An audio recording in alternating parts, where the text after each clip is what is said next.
Hi friends, welcome back to my channel. It's me Yamu. Friends, అందరు ఎలా ఉన్నారు? బాగున్నారా ఫ్రెండ్స్ ఈరోజైతే నేను కారం అన్నం చేయబోతున్నాను. ఫ్రెండ్స్, కూరగాయలు ఏం లేనప్పుడు ఇంట్లో కారం ఉంటుంది కదా, అలానే కారం రైస్ చేసుకోండి ఫ్రెండ్స్, చాలా బాగుంటుంది.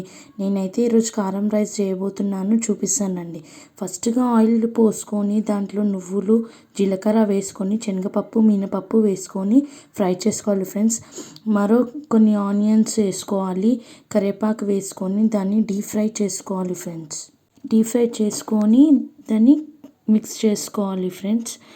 ఒక 2 to 3 పచ్చిమిర్చి వేసుకొని ఫ్రై చేసుకోవాలి ఫ్రెండ్స్.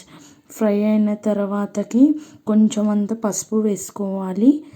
కొంచెం పసుపు వేసుకొని దాన్ని ఫ్రై చేసుకోవాలి ఫ్రెండ్స్. పసుపు వేసుకొని ఫ్రై చేసుకోవాలి ఫ్రెండ్స్. నెక్స్ట్ కొంచెం అల్లం ఎల్లిగడ్డ పేస్ట్ కూడా వేసుకోవాలి. దాంట్లో అల్లం ఎల్లిగడ్డ పేస్ట్ వేసుకొని అది కూడా ఫ్రై చేసుకోవాలి ఫ్రెండ్స్. ఇంట్లో ఏం లేనప్పుడు కూరగాయలు ఇలా మీ పిల్లలకు కూడా చేసి పెట్టండి, చాలా ఇష్టంగా తింటారు ఫ్రెండ్స్. మా పిల్లలకంటే చాలా ఇష్టం ఈ రైస్ అంటే. ఫ్రెండ్స్, ఇప్పుడు నెక్స్ట్ కారం వేసుకోవాలి ఫ్రెండ్స్. ఒక 2 స్పూన్స్ కారం వేసుకొని 1 స్పూన్ సాల్ట్ వేసుకోవాలి ఫ్రెండ్స్. సాల్ట్ వేసుకొని బాగా మిక్స్ చేసుకోవాలి ఫ్రెండ్స్.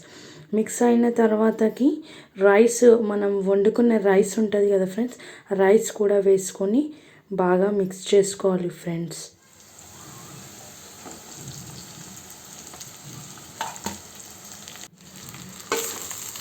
బాగా మిక్స్ చేసుకోవాలి ఫ్రెండ్స్. రైస్ వేసుకొని ఫ్రెండ్స్, ఫస్ట్ నా ఛానల్ చూసేవాళ్ళు, ఫస్ట్ టైం నా ఛానల్ చూసేవాళ్ళు సబ్స్క్రైబ్ చేసుకోండి ఫ్రెండ్స్. సబ్స్క్రైబ్ చేసుకునే వాళ్ళు సబ్స్క్రైబ్ చేసుకోండి ఫ్రెండ్స్. లైక్ చేసుకోండి, సబ్స్క్రైబ్ చేయండి. కొంచెం 1 స్పూన్ ధనియాల పొడి కూడా వేసుకొని మిక్స్ చేసుకోవాలి ఫ్రెండ్స్. దాన్ని బాగా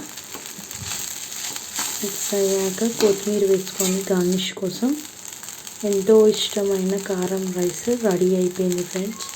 మీరు కూడా ట్రై చేసి చూడండి ఎలా ఉంటుందో. చాలా బాగుంటుంది ఫ్రెండ్స్ రైస్ అయితే. రెడీ టు కారం rice. Bye bye friends. Like చేసుకోండి, షేర్ చేయండి, సబ్స్క్రైబ్ చేయండి. బాయ్.